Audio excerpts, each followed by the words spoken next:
నమస్కారం ETV news కి స్వాగతం ముందుగా ముఖ్యాంశాలు వేలిముద్రలతోనే డిజిటల్ లావాదేవీలు ఆధార్ సహిత చెల్లింపుల వ్యవస్థకు కేంద్రం సన్నాహాలు పెట్రోల్ బంకుల్లో పాత నోట్లు నేటి వరకే చెల్లుబాటు ఆన్లైన్ లావాదేవీల రుసుము రద్దుకు సీఎంల కమిటీ సూచన డిజిటల్ ప్రక్రియ సులభతరం చేయాలని అభిప్రాయం విస్తృత స్థాయి అవగాహనకు పిలుపు 3 వారాల్లో పరిస్థితి సర్దుకుంటుందని సుప్రీంకు కేంద్రం నివేదన డిజిటలైజేషన్ ప్రక్రియ ఆశావహంగా ఉందని వెల్లడి నేడు జరగనున్న విచారణ నేడు రేపు జీఎస్టీ కౌన్సిల్ సమావేశాలు పన్ను పరిధి నమూనాల చట్టాలపై జరగనున్న చర్చలు ఏకాభిప్రాయం కోసం కేంద్రం ప్రయత్నాలు నేడు అనంతపురం జిల్లాలో చంద్రబాబు పర్యటన గొల్లపల్లి రిజర్వాయర్ నుంచి నీటి విడుదల 3 మండలాల రైతులకు చేకూరనున్న లబ్ధి వెనుకబడిన వర్గాల యువతకు కాంట్రాక్టులు తెలంగాణ పురపాలక శాఖ మంత్రి కేటీఆర్ వెల్లడి ఇకపై ఏడాది పొడవునా నాలా పూడికతీత పనులు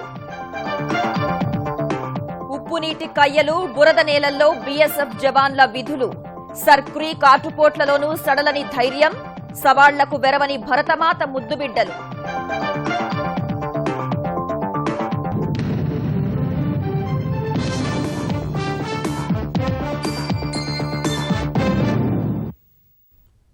నోట్ల రద్దు తర్వాత డిజిటల్ లావాదేవీలపై దేశవ్యాప్తంగా విస్తృత అవగాహన కల్పిస్తున్న కేంద్రం ఆర్థిక లావాదేవీల్లో మరింత పారదర్శకత తెచ్చేందుకు కసరత్తు చేస్తోంది. డెబిట్, క్రెడిట్ కార్డుల బిల్లుల చెల్లింపు కోసం పిన్, పాస్వర్డ్ లేకుండానే ఆధార్ అనుసంధాన చెల్లింపుల వ్యవస్థకు రూపకల్పన చేస్తోంది. ఇందుకు ఒక మొబైల్ యాప్ రూపొందిస్తోంది. ఈ మేరకు యుఐడిఏఐ కూడా అవగాహన కల్పించనుంది. మరోవైపు పాత 500 నోట్లతో పెట్రోల్, విమాన టికెట్లు, టోల్ చెల్లింపులకు ఇచ్చిన అవకాశం నేటితో రద్దు కానుంది. అంతర్జాల నగదు చెల్లింపుల కోసం ఆధార్ అనుసంధానిత వ్యవస్థను కేంద్రం సిద్ధం చేస్తోంది. డెబిట్, క్రెడిట్ కార్డులకు ప్రత్యామ్నాయంగా ఆధార్ వేలిముద్రలతో వ్యాపారులు, వినియోగదారులు ఉపయోగించేలా ప్రత్యేక మొబైల్ యాప్ను అభివృద్ధి చేస్తోంది. దీన్ని ఉపయోగించే చరవాణులు, కంప్యూటర్లలో బయోమెట్రిక్ విధానం అందుబాటులో ఉండాలి. వినియోగదారులు, దుకాణదారుల బ్యాంకు ఖాతాలు తప్పనిసరిగా ఆధార్తో అనుసంధానం కావాల్సి ఉంటుంది. ఏఈపీఎస్ సాయంతో నగదు బదిలీ ఖాతాలో నగదు వివరాలు, అంతర్జాల బ్యాంకింగ్ లావాదేవీలను నిర్వహించుకునేలా యాప్ రూపకల్పన చేస్తోంది. ఈ తరహా నగదురహిత లావాదేవీలు జరిపేవారికి ప్రత్యేక ప్రోత్సాహకాలను ఇవ్వాలని కేంద్రం యోచిస్తోంది. ఇందుకోసం 100 కోట్లు కేటాయించినట్లు సమాచారం. ఆధార్ చెల్లింపు వ్యవస్థలో బయోమెట్రిక్ గుర్తింపు కీలకం కానున్నందున విశిష్ట గుర్తింపు ప్రాధికార సంస్థ బయోమెట్రిక్ గుర్తింపు సామర్థ్యాన్ని రోజుకు 10 కోట్ల నుంచి 40 కోట్లకు పెంచాలని నిర్ణయించింది. ఈ తరహా లావాదేవీలపై ప్రజలకు అవగాహన కల్పిస్తామని యుఐడిఐ ప్రధాన కార్యనిర్వహణ అధికారి అజయ్ భూషణ్ పాండే తెలిపారు. దేశంలో తయారు చేసే చరవాణులన్నింటిలో బయోమెట్రిక్ గుర్తింపు విధానం ఉండేలా మార్పులు చేయాలని సూచించిన పేర్కొన్నారు. ప్రజలతో డిజిటల్ బాటలో అడుగులు వేసేందుకు కూడా మోదీ సర్కార్ ప్రయత్నాలు చేస్తోంది. నగదు లావాదేవీలను పరిమితం చేసేందుకు నోట్ల చెలామణిని దశలవారీగా తగ్గిస్తోంది. రద్దయిన నోట్లలో 3/2 విలువైన నోట్లను మాత్రమే తిరిగి మార్కెట్లోకి విడుదల చేయాలని భావిస్తోంది. దీనిలో భాగంగానే రోజు 25,000 కోట్ల విలువైన కొత్త నోట్లను చెలామణిలోకి తెస్తోంది. మరోవైపు పెట్రోల్ బంకులు, విమానాశ్రయాల్లో పాత 500 రూపాయల నోట్లు నేటి అర్ధరాత్రి వరకే చెల్లుబాటు అవుతాయని కేంద్రం ప్రకటించింది. ఇంతకుముందు పాత నోట్ల చెలామణికే పెట్రోల్ బంకులు, విమానాశ్రయాల్లో డిసెంబర్ 15 వరకు గడువు ఇచ్చిన కేంద్రం ఆ గడువును కుదించింది. గతంలో ప్రకటించినట్లు టోల్గేట్ల వద్ద ఈ అర్ధరాత్రి నుంచి పన్ను వసూలు చేయనున్నారు. ప్రభుత్వాసుపత్రులు, ఔషధ దుకాణాల్లో పాత 500 రూపాయల నోట్లు ఈ నెల 15 వరకు చెల్లుబాటు కానున్నాయి. పాఠశాల రుసుములు, కరెంటు, నీటి బకాయిల వంటి చెల్లింపులకు పాత 500 రూపాయల నోటును ఈ నెల 15 వరకు వినియోగించుకోవచ్చని కేంద్రం పేర్కొంది. నగదు రహిత లావాదేవీలను ప్రోత్సహించేందుకు వాటిపై రుసుములు తొలగించాలని కేంద్రం నియమించిన ముఖ్యమంత్రుల కమిటీ అభిప్రాయపడింది. ఈ పాస్ యంత్రాల కొనుగోలుకు రాయితీ, వాటి దిగుమతిపై సుంకం రద్దు అవసరమనే నిర్ణయానికొచ్చింది. ఎలక్ట్రానిక్ లావాదేవీలకు దూరంగా ఉన్న వర్గాలకు విస్తృత అవగాహన కల్పించడంతో పాటు లావాదేవీలకు మరింత భద్రత కల్పించాలనే సూచనలు వ్యక్తమయ్యాయి. డిజిటల్ లావాదేవీల పెంపు కోసం కేంద్రం నియమించిన కమిటీకి కన్వీనర్ హోదాలో ఏపీ ముఖ్యమంత్రి చంద్రబాబు వీడియో కాన్ఫరెన్స్ ద్వారా సభ్యులతో తొలి సమావేశం నిర్వహించారు. 2 గంటలు సాగిన ఈ సమావేశంలో మహారాష్ట్ర ముఖ్యమంత్రి ఫడణవీస్, మధ్యప్రదేశ్ ముఖ్యమంత్రి శివరాజ్ సింగ్ చౌహాన్, ఒడిశా ప్రభుత్వ ప్రధాన కార్యదర్శి, యుఐడిఏఐ మాజీ అధ్యక్షులు నందన్ నీలకని తదితరులు పాల్గొన్నారు. డెబిట్, క్రెడిట్ కార్డుల వినియోగాన్ని ప్రోత్సహించాలని కమిటీ సభ్యులు సూచించారు. డిజిటల్ లావాదేవీలకు తగిన భద్రతతో పాటు వాటిపై నమ్మకం పెంచేందుకు మొబైల్ ఫోన్లలోనే ఐరిస్, బయోమెట్రిక్ పరిజ్ఞానం తీసుకురావాలని నిర్ణయించారు. ఈ వ్యాలెట్ల వినియోగం విస్తృతపరచాలని కమిటీ సూచించింది.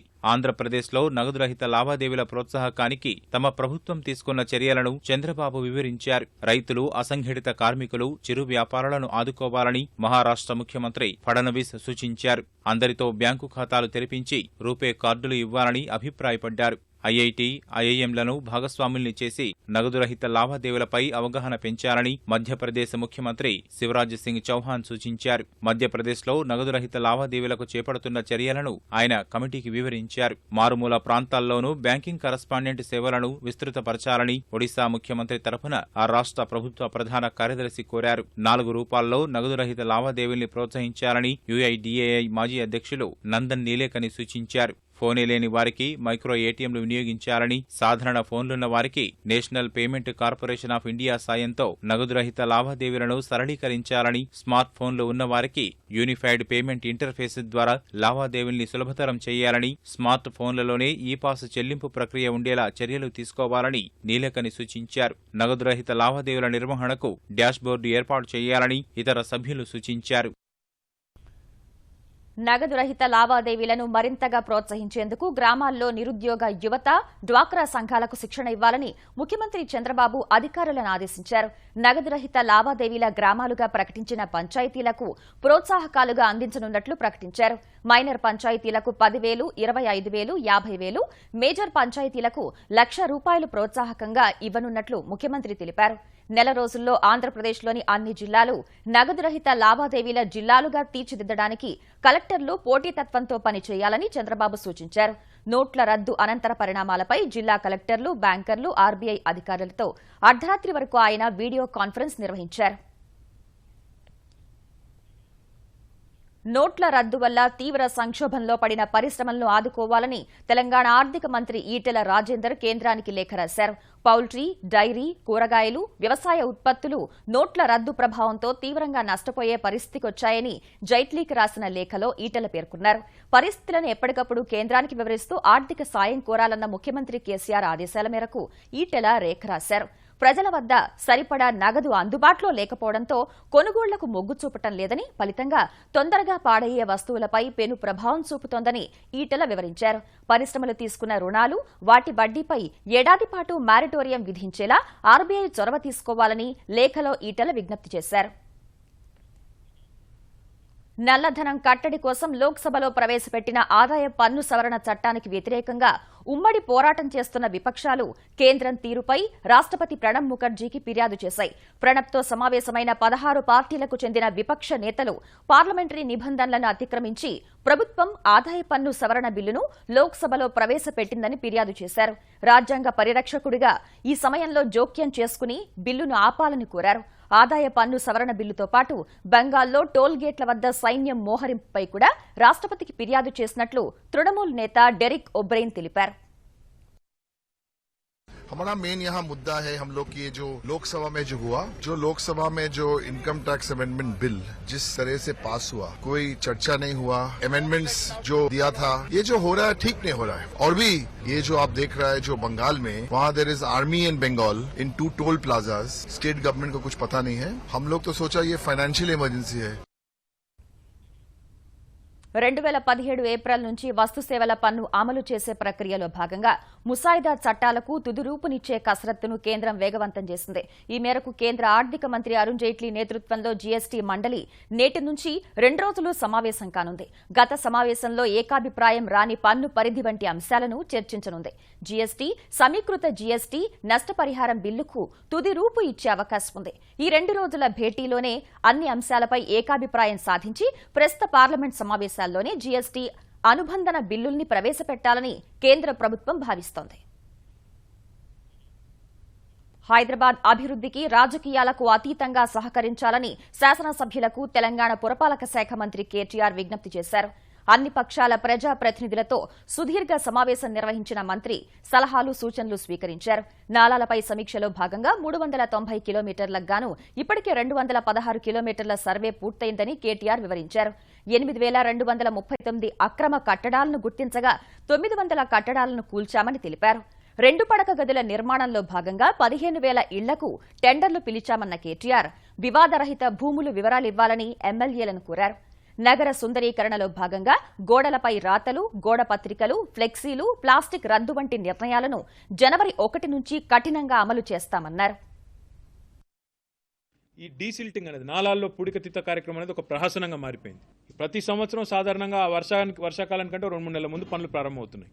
అట్లా కాకుండా ఈ సంవత్సరం జనవరి నుంచే ఈ కార్యక్రమాలు ప్రారంభించాలని, సంవత్సరం పొడుగుతా కూడా ఈ పనులు జరిగేటట్టు ఒక నిర్ణయం తీసుకున్నాం. కాంట్రాక్టర్ల వ్యవస్థ ఏదైతే కేవలం 30-35 మందికి పరిమితం అయిపోయిందో అట్లా కాకుండా కొత్త కాంట్రాక్టర్లను ప్రోత్సహించే విధంగా అవసరమైతే ఎస్సీ, ఎస్టీ, బీసీ, మైనారిటీ వర్గాల నుండి ఒక సమూహంగా మరి ఒక్కో కాన్స్టిట్యున్సీ నుంచి కనీసం ఒకటన్నా సమూహాన్ని తయారు చేసి వారికి మనమే లోన్లు కూడా ఇప్పించి, పరికరాలు కూడా ఇప్పించి, వారిని కూడా మరి కాంట్రాక్టర్లుగా తయారు చేసే ఒక వ్యవస్థను కూడా తీసుకొచ్చే ప్రయత్నం చేయాలని చెప్పి కూడా కమిషనర్ గారికి, సెక్రటరీ గారికి కూడా ఆదేశాలు ఇవ్వడం జరిగింది.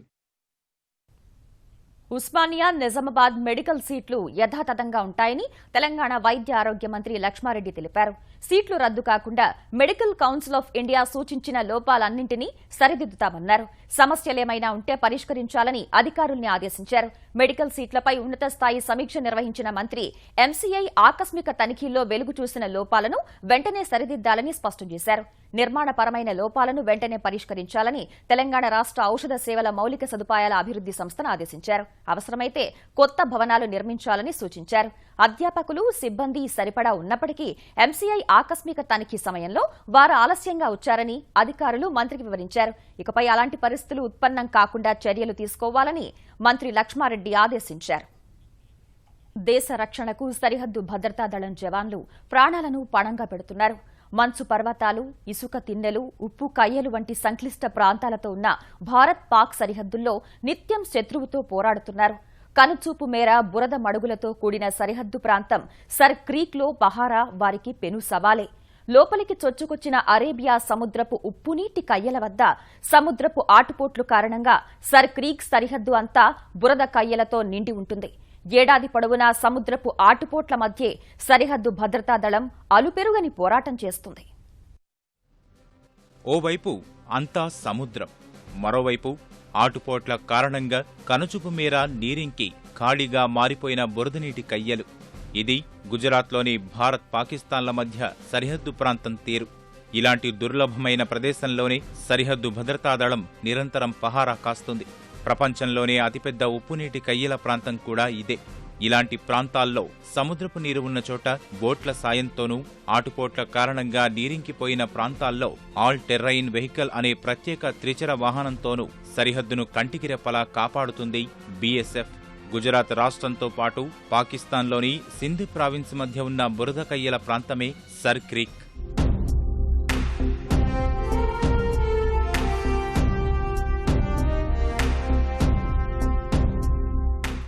సర్ క్రీక్ ప్రాంతంలో జూన్ నుంచి సెప్టెంబరు మధ్య కాలంలో రుతుపవనాల కారణంగా భూభాగం లోపలికంటా చొచ్చుకొచ్చే సముద్రపు నీరు ఆ తర్వాత ఈ ప్రాంతాన్ని ఓ ఉప్పు ఎడారిగా మార్చేస్తుంది. కనుచూపు మేర ఎటు చూసినా ఉప్పు తేలిన భూమి మినహా మరేమీ కనిపించదు.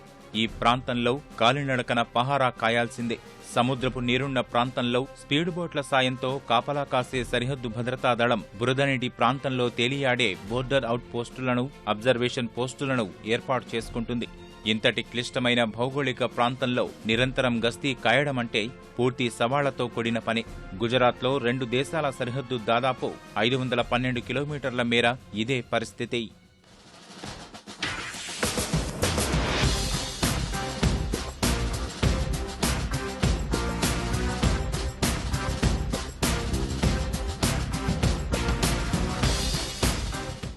జమ్మూ కశ్మీర్లోని నియంత్రణ రేఖ తర్వాత నుంచి ప్రారంభమయ్యే 1వ నెంబరు సరిహద్దు రాయి మొదలుకొని సర్ క్రీక్లోని భూభాగం అంతమయ్యే ప్రాంతం వరకు మొత్తం 1175 సరిహద్దు రాళ్లున్నాయి.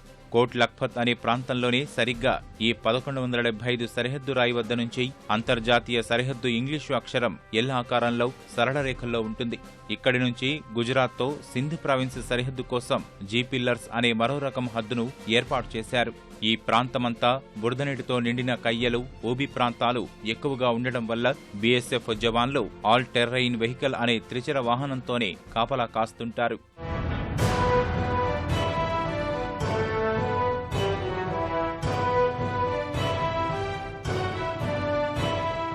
సర్క్రీక్ నుంచి వచ్చే పొడవైన నీటి కాలువను హరామీ నాలాగా పిలుస్తుంటారు. తొలినాళ్లలో పాకిస్తాన్ వైపు నుంచి హరామీ నాలా మీదుగానే చొరబాట్లు చోటు చేసుకునేవి. ఇందుకోసం హరామీ నాలాకు దగ్గరలో తేలియాడే బోర్డర్ అబ్జర్వేషన్ పోస్టులను ఏర్పాటు చేశారు. ఈ పోస్టుల్లో పహారా కాస్తున్నంతసేపు జవాన్లు నిల్చుని ఉండాల్సిందే. భౌగోళికంగా అత్యంత సంక్లిష్టమైన ఈ ప్రాంతం జవాన్ల ఆరోగ్యాన్ని కూడా దెబ్బతీస్తుంది. అరేబియా సముద్రం నుంచి సర్క్రీక్ మీదుగా సరిహద్దు ప్రాంతాలకు వీచే ఉప్పుగాలి కీళ్ల నొప్పులు కలిగిస్తుంది. మంచినీటి లభ్యత కూడా తక్కువగా ఉండడంతో సరిహద్దు పోస్టుల వద్ద పనిచేసే జవాన్లు నీటి ట్యాంకర్ల కోసం ఎదురుచూపులు చూడాల్సిందే. 80 నుంచి 90 కిలోమీటర్ల దూరం నుంచి వీరికి తాగునీరు సరఫరా చేయాల్సిన పరిస్థితి. నవంబరు నుంచి మే మధ్య కాలంలో ఈ ప్రాంతంలో ఎగిరే ధూళి శ్వాసకోశ వ్యాధులను కలుగజేస్తుంది. ఆటుపోట్ల సమయంలో సముద్రపు పాములు, బాండీసాప్ అనే విషపూరితమైన పాములు బోర్డర్ అబ్జర్వేషన్ పోస్టుల్లోకి కుప్పలు కుప్పలుగా వచ్చేస్తుంటాయి.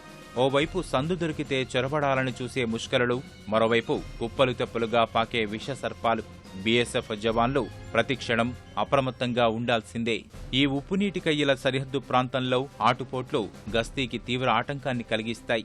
నీరున్న సమయాల్లో బోట్లపై సరిహద్దు ప్రాంతాన్ని తనిఖీ చేసే బీఎస్ఎఫ్ ఆటు సమయానికి తిరిగి రాలేకపోతే మధ్యలో ఉండిపోవాల్సిందే. కిలోమీటర్ల మేర విస్తరించిన బురద కయ్యలో బోటు చిక్కుకుపోయి మళ్లీ నీరు వచ్చేంత వరకు సిబ్బంది అందులో గడపాల్సిందే. వాస్తవానికి కోట్ల సంవత్సరాల క్రితం వచ్చిన భూకంపం సర్క్రీక్ ప్రాంతాన్ని ప్రపంచంలోనే అతిపెద్ద ఉప్పునీటి కయ్యగా మార్చేసిందన్నది భౌగోళిక నిపుణుల అభిప్రాయం. అనంతపురం జిల్లా పెనుకొండ మండలంలోని గొల్లపల్లి రిజర్వాయర్కు చేరిన నీటిని ముఖ్యమంత్రి చంద్రబాబు నేడు విడుదల చేయనున్నారు. హంద్రీనీవా రెండో దశలో కీలకంగా ఉన్న గొల్లపల్లి జలాశయానికి చేరిన శ్రీశైలం నీరు పెనుకొండ, హిందూపురం, మడకసిర మండలాల సాగు, తాగునీటి కష్టాలను తీర్చనుంది. ముఖ్యమంత్రి చంద్రబాబు కృష్ణమ్మకు పూజ చేసి రిజర్వాయర్లోకి నీటిని విడుదల చేయనున్నారు. మరో 4 నెలల్లో మడకసిర బ్రాంచ్ కెనాల్ పూర్తి చేస్తామని అధికారులు చెబుతున్నారు. ప్రత్యేక విమానంలో పుట్టపర్తి చేరుకోనున్న చంద్రబాబు అక్కడి నుంచి హెలికాప్టర్లో అనంతపురం జిల్లాలోని ప్రధాన రిజర్వాయర్లను పరిశీలించనున్నారు. ఈ మేరకు అధికారులు ఏర్పాట్లు పూర్తి చేశారు. గంగ పూజ అయిన తర్వాత పైలాన్ ఒకటి కట్టారు. పైలాన్ కూడా ఓపెనింగ్ అయిన తర్వాత పబ్లిక్తో, రైతులందరితో కూడా ఇక్కడ ఒక బహిరంగ మీటింగ్ కూడా ఏర్పాటు చేశాం. మీటింగ్ అయిన తర్వాత అధికారులందరితో, అంటే ఇరిగేషన్ వాళ్ళతో ఒక రివ్యూ మీటింగ్ ఉంటుంది. రివ్యూ మీటింగ్ అయిన తర్వాత మడకసిరాలో డ్వాక్రా సంఘాల వాళ్ళతో చంద్రన్న పసుపు కుంకుమ కింద అక్కడ మీటింగ్ కూడా మహిళలందరితో కూడా ఏర్పాటు చేశాం. మీటింగ్లో కూడా సార్ హాజరై అటు నుంచి అట్లే విజయవాడకు కూడా బయలుదేరుతారు. ఆంధ్రప్రదేశ్లో ప్రభుత్వం పట్ల ప్రజల్లో ఎవరికీ వ్యతిరేకత లేకున్నా నేతల పనితీరు పట్ల తెలుగుదేశం కార్యకర్తల్లో కొంత అసంతృప్తి ఉందని చంద్రబాబు అన్నారు. పార్టీ సభ్యత్వ నమోదు, జన చైతన్య యాత్రల తీరుతెన్నులపై విజయవాడలో జరిగిన పార్టీ సమన్వయ కమిటీ సమావేశంలో ఆరా తీసిన బాబు పార్టీ నేతల కోరిక మేరకు సభ్యత్వ నమోదును ఈ నెల 15 వరకు పొడిగించేందుకు అంగీకరించారు. మంత్రులు, ముఖ్య నాయకులు, జిల్లా పార్టీ బాధ్యులు సమావేశమైన ఈ భేటీలో ఏపీలోని 21 నియోజకవర్గాల బాధ్యులతో పాటు వివిధ ఎమ్మెల్యేల పనితీరు బాగోలేదని బాబు చెప్పారు. ఇప్పటి వరకు తెలుగు రాష్ట్రాల్లో మొత్తం 40,63,000 పైచిలుకు సభ్యత్వాలు నమోదైనట్లు చంద్రబాబు దృష్టికి కమిటీ తీసుకెళ్లింది.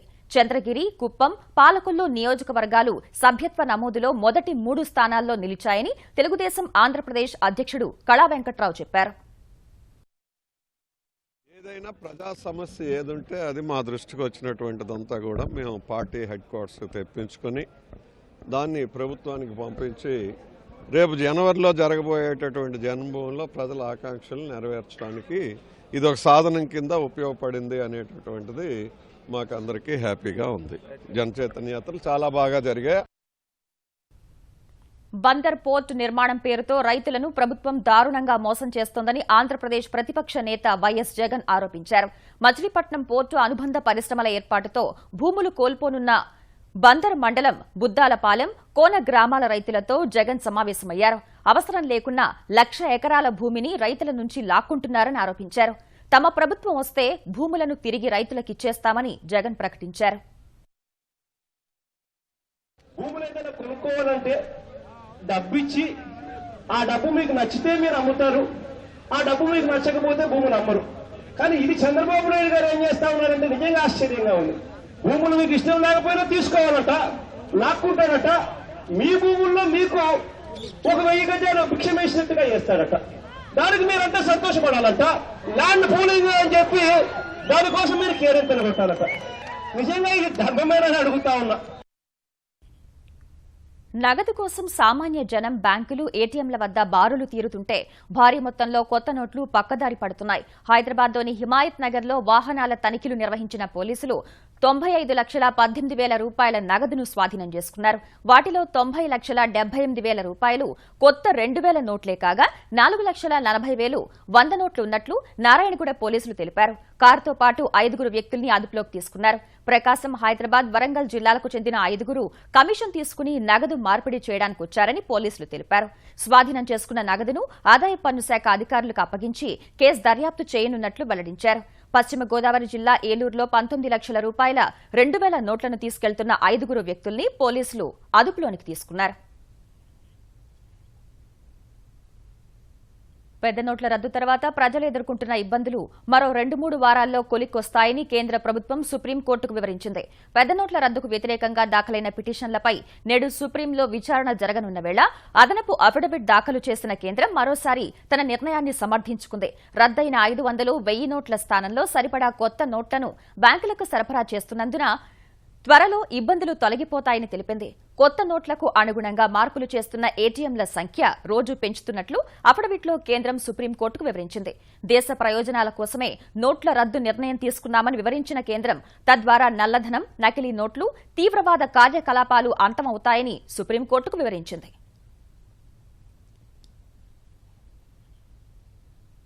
అమృత్సర్లో హార్ట్ ఆఫ్ ఆసియా పేరుతో జరగనున్న ఆసియా దేశాల సదస్సులో భారత్, పాక్ మధ్య ద్వైపాక్షిక చర్చలు జరిగే అవకాశాలు లేవని తెలుస్తోంది.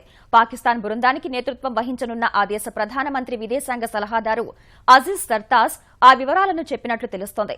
ఇస్లామాబాద్లో జరిగిన గత సమావేశంలో ఇరు దేశాల మధ్య చర్చలు జరిగినప్పటికీ పఠాన్కోట్ ఉగ్రదాడి జరగడంతో ఈసారి అలాంటి అవకాశం కనిపించడం లేదు. తాము చర్చలకు సిద్ధంగా ఉన్నా భారత్ మాత్రం సుముఖంగా లేదని పాకిస్తాన్ చెబుతోంది. న్యాయమూర్తుల నియామకం విషయంలో కేంద్రం వైఖరిపై అసంతృప్తితో ఉన్న సుప్రీంకోర్టు ప్రధాన న్యాయమూర్తి జస్టిస్ టీఎస్ ఠాకూర్ మరోమారు తీవ్ర వ్యాఖ్యలు చేశారు. న్యాయమూర్తుల నియామకాన్ని కేంద్రం హైజాక్ చేయరాదన్న ఆయన న్యాయ వ్యవస్థ స్వతంత్రతను కాపాడాలని సూచించారు. భీమ్సేన్ సచార్ స్మారక కార్యక్రమంలో పాల్గొన్న సుప్రీం ప్రధాన న్యాయమూర్తి న్యాయమూర్తులకు కేసుల అప్పగింత, న్యాయ వ్యవస్థ పరిపాలన అంతర్గత వ్యవహారాల్లో స్వేచ్ఛ ఉండాలని అభిప్రాయపడ్డారు. అలా కాకుంటే రాజ్యాంగం కల్పించిన హక్కులకు అర్థమే ఉండదని జస్టిస్ ఠాకూర్ వ్యాఖ్యానించారు. జాతీయ నియామకాల కమిషన్ చట్టం 2014పై పరోక్ష విమర్శలు గుప్పించిన ఆయన అతిపెద్ద కక్షిదారుగా ఉండే ప్రభుత్వంపై విధుల నిర్వహణలో న్యాయ వ్యవస్థ ఆధారపడరాదని పేర్కొన్నారు. You cannot say the executive will choose its judges for its cause. Where should a matter be listed or what should be the combination of the judges to decide the matter will be a very essential feature of independence of judiciary, because the judiciary must have complete freedom in deciding as to who the judges would be that would decide the case. Jio 4G ఉచిత వినియోగాన్ని వచ్చే ఏడాది మార్చి 31 వరకు పొడిగించడంపై telecom నియంత్రణ మండలి Troy దృష్టి కేంద్రీకరించింది. తాజా ఆఫర్ను పరిశీలిస్తున్నట్టు చెప్పిన ట్రాయ్ చైర్మన్ ఆర్ఎస్ శర్మ ప్రతి టారిఫ్ తమ పరిశీలనకు వస్తుందని వెల్లడించారు. జియో ఆఫర్ పొడిగింపుపై తగిన సమయంలో స్పందిస్తామని ఆయన ఢిల్లీలో తెలిపారు. డిసెంబర్ 31 వరకు జియో ఉచిత వినియోగానికి ట్రాయ్ గతంలో అనుమతినిచ్చింది. తాజాగా గడువు పొడిగింపును పరిశీలిస్తామని స్పష్టం చేసింది. ఇక ముఖ్యాంశాలు మరోసారి. వేలిముద్రలతోనే డిజిటల్ లావాదేవీలు, ఆధార్ సహిత చెల్లింపుల వ్యవస్థకు కేంద్రం సన్నాహాలు, పెట్రోల్ బంకుల్లో పాత నోట్లు నేటి వరకే చెల్లుబాటు. ఆన్లైన్ లావాదేవీల రుసుం రద్దుకు సీఎంల కమిటీ సూచన, డిజిటల్ ప్రక్రియ సులభతరం చేయాలని అభిప్రాయం, విస్తృత స్థాయి అవగాహనకు పిలుపు. 3 వారాల్లో పరిస్థితి సర్దుకుంటుందని సుప్రీంకు కేంద్రం నివేదన, డిజిటలైజేషన్ ప్రక్రియ ఆశావహంగా ఉందని వెల్లడి, నేడు జరగనున్న విచారణ. నేడు రేపు జీఎస్టీ కౌన్సిల్ సమావేశాలు, పన్ను పరిధి, నమూనాల చట్టాలపై జరగనున్న చర్చలు, ఏకాభిప్రాయం కోసం కేంద్రం ప్రయత్నాలు. నేడు అనంతపురం జిల్లాలో చంద్రబాబు పర్యటన, గొల్లపల్లి రిజర్వాయర్ నుంచి నీటి విడుదల, 3 మండలాల రైతులకు చేకూరనున్న లబ్ధి. వెనుకపడిన వర్గాల యువతకు కాంట్రాక్టులు, తెలంగాణ పురపాలక శాఖ మంత్రి కేటీఆర్ వెల్లడి, ఇకపై ఏడాది పొడవునా నాలా పూడికతీత పనులు. మురుగునీటి కయ్యలు, బురద నేలల్లో బీఎస్ఎఫ్ జవాన్ల విధులు, సర్క్రీక్ ఆటుపోట్లలోనూ సడలని ధైర్యం, సవాళ్లకు వెరవని భరతమాత ముడ్డుబిడ్డలు.